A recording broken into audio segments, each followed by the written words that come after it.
you're late. Excuse me, you two, stand right now, on your desks, yeah? Excuse me, you're late.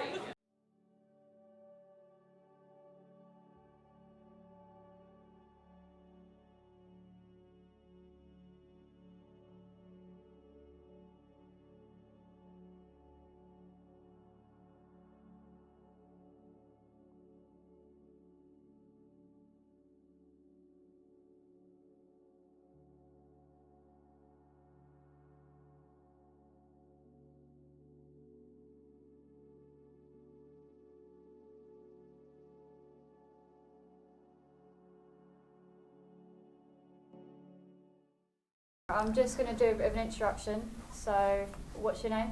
My name's Sophie Peacock. Henry. Jacob. Gemma O'Brien. Kathy. Kurt Mansell. And how old are you? I'm 17. 21. 17. I'm 17.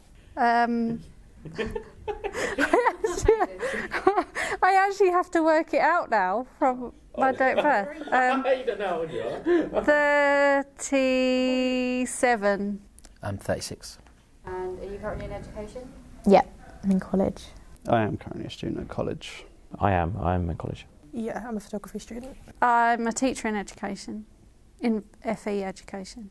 Yeah, I teach now at college. Been teaching for 15, 16 years now.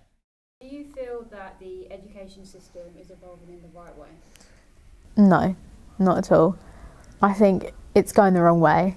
All teachers in schools want from us right now is the best grades they can so that they can have a good reputation, because they're basically just programming our brains to just achieve the highest we can and just push ourselves too far.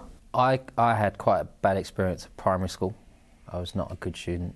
I didn't really get much support, and it wasn't until I met a good teacher, got right back into education again, so he really saved it. And I think my problem then was if you if you weren't academic, you were just left outside the classroom, and now we're a lot broader in our approach, and we have a lot more approaches that can help different styles of learning, and I think that's advanced. We've got like technology coming in which helps students understand more. We've got like teaching assistants which help students, learn more when they need more support, but in certain ways, no. The schools and all schools say that they've got like places for people to go for their mental health, but they don't seem to be like passionate about it and willing to actually help the students. So I feel like in ways that they definitely need to improve more on that to help support students and to keep them, stable for the school year. I think in terms of technology and how more connected we are in the world with the internet and what is available to students now on the internet is obviously better than what it was. But I think in terms of personal development and like one-on-one with teachers and whatnot, that could be much better. Going in the right direction with all the choices available, and the support. I think that's at the end of the day. Whether it's a junior school or senior school, you just need the support from the teachers there to, if you like, point you in the right direction. Probably wasn't very interested in school, to be honest with you, not really. But again, I didn't have any choices. Teachers should have should do the lifestyle. But sometimes it's a bit too much. The kids are there to learn sort of the basic schooling, really. But it's getting better. It's improving a lot. I think all kids should have completely the same education. Yeah. Probably nowadays, those children at school that are probably not performing well, I've always got the impression they're probably given more encouragement. Back in the day, in our days, I'm not quite sure. If you weren't really that interested, how far teachers would go. I just don't know. It's evolving in the right way in the sense of there's a lot more information out there, and I think as a whole the system's being built upon more. However, I feel like from my experience there's lots of different ways that people learn, and if we were to research into this and really find out the different kind of mind sets that people have, that we could be a lot more effective in the ways that we teach. In some aspects, yes, and in other aspects, I think we're actually regressing. I feel like pupils are very much spoon-fed, and they're spoon-fed towards passing exams and just meeting criteria of exams. And that kind of moulds a student into just doing things because it meets those outcomes, or because it's a question on the exam paper, rather than actually having that independence and that inquisitiveness to actually find stuff out for yourself and learn things for yourself. In terms of progression, I think that technology has helped us progress, and I think that the opportunities have allowed it to progress as well. So we've got lots of different qualifications now, because we're starting to recognise that not all students can sit exams, and it's not an accurate reflection of them. Do you feel that the pandemic is going to change the way of teaching a little bit, and do you feel that's a positive or negative thing? I do worry that people will try and keep online teaching as much as possible, purely because of how easy it is for them to wake up in the morning and stay at home. But I think that that's a bad thing, because I feel like people will try and keep it in the sense that they think that everybody likes it, when actually online teaching is really hard for students. Because it's made people realise how much we can do online. In some respects, I think it's good, because there's a lot of stuff out there that we can do and keep it unique. But on the downside, it's going to be very expensive, and we're already tight for budgets, and it's hard to get things in. So how we justify all this new tech and how that gets filtered in will be interesting to see if that actually happens. But we didn't have computers, phones or anything, so it would have done really, really bad and hard, really hard. So do you think technology has kind of helped, like, in the education side, like Definitely. with the pandemic? Yes. And I think obviously because of technology, things are a lot quicker, a lot faster, and a lot of stuff is fairly instant, and it really, back when we were at school, obviously things took a long time to get through and marks to get done and what have you. So, yes, it's technology is far and above.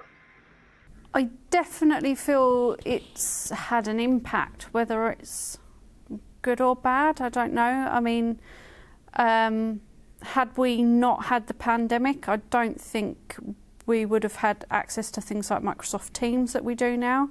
And actually that has made our lives so much easier in being able to communicate things with students quickly and effectively. And I feel that some students feel like they're now lucky that they're in college. Once students came back after the pandemic, making the most of actually being in college and being here. But that's a stark contrast to those students that were in school in the pandemic and have now come to college, because that transition and those transition phases that should have happened didn't actually happen. And I don't think some students know how to learn now or how to do things independently. And we're obviously seeing a massive impact on students' mental health linked to that as well. I think people need to realise and appreciate how underfunded further education is.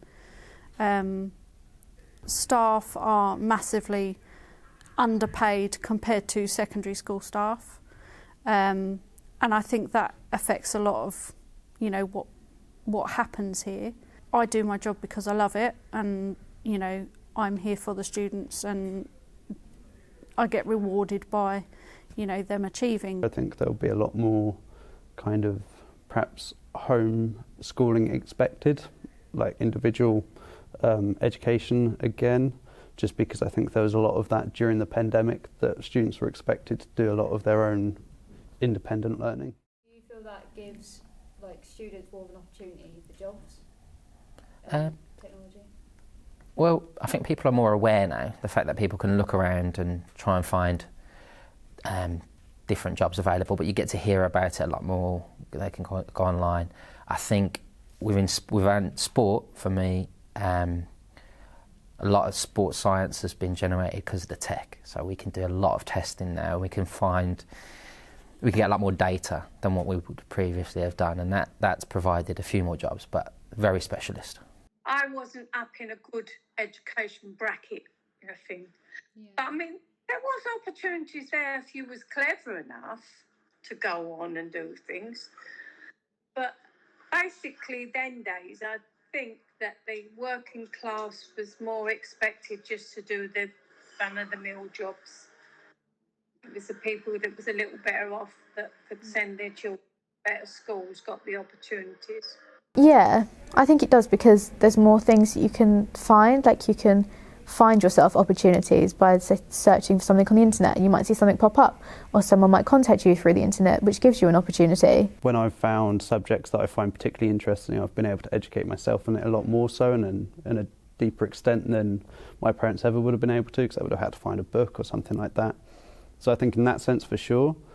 However, I think it's kind of changed some people's perspective of what school's useful for. It feels like, to an extent, you go through education to get a piece of paper to say, I understand this, and not actually to get the understanding. It feels like that comes way before. Oh yeah, because you're able to like go on websites and find different jobs that are going. You simply search up a job that you want and like what it's about, and you'll find it. Like, you'll find where it is, you'll find like, you know, the salary, you'll find all these different things just by searching something in. Would you say we're like lucky with technology? Yeah, compared to other generations, there's so much that we can access, whether when they were in school, they had no access to that. So in that sense, we are really privileged to the access that we have to things now. Privileged and lucky, because I left school at 15 and you just left. You did the first two classes, top two classes, done biology, science. We didn't do anything like that at all. What about you, Grandad? I did stay on at school as well till I was 18. We were quite lucky, and whether you're more lucky or not, I just don't know. But I mean, we had choices when you know, you had a specific way to go. Especially in my senior school, which was a comprehensive school. When you chose your courses, you either chose an engineering course or a commercial course. So they were the basic ones that we went on. So I think that we work with the best of what we've got. I mean, I certainly, you know, try and make sure that we have everything that we need to teach you what we want to teach you. But of course, that's always linked to funding, and particularly in further education, funding is decreasing every year, even though student numbers are increasing. And it's having a massive impact in what we can actually provide for students and deliver to students. I think it also depends on the staff, in how engaged and motivated the staff are to improve things, to make things really great for students. I know quite a few other departments where staff aren't engaged and they aren't motivated to do any of that, and their focus isn't students, their focus is earning a wage, because they earn that wage regardless of, you know, whether they give their students a great experience or not. So I think you as students are really lucky. I think we've made lots of improvements, but you haven't got anything to compare it to. So you don't know, you know, whether what you've got is good, and that can actually have an impact on students' attitudes to learning sometimes as well. You know, that they don't actually realise how lucky they are on the courses that they are. I always make that joke, but I guess that shows my age. When I was at school, there was one computer in the corner, and you know, you'd get to use it once every couple of weeks. Our students come in and they all get loads of computers. We've got Chromebooks and they've all got the phones. So yes, I guess they are privileged to that extent in comparison to 20 years ago. However, in comparison to some private schools and stuff the technology they have, where they'll have their individual Chromebook, which they take everywhere, and they have access to apps and online systems that are way more advanced, I'd say they're probably about average. So from when you was a student, yeah, and obviously you're a teacher now. What's the biggest change that you've kind of seen?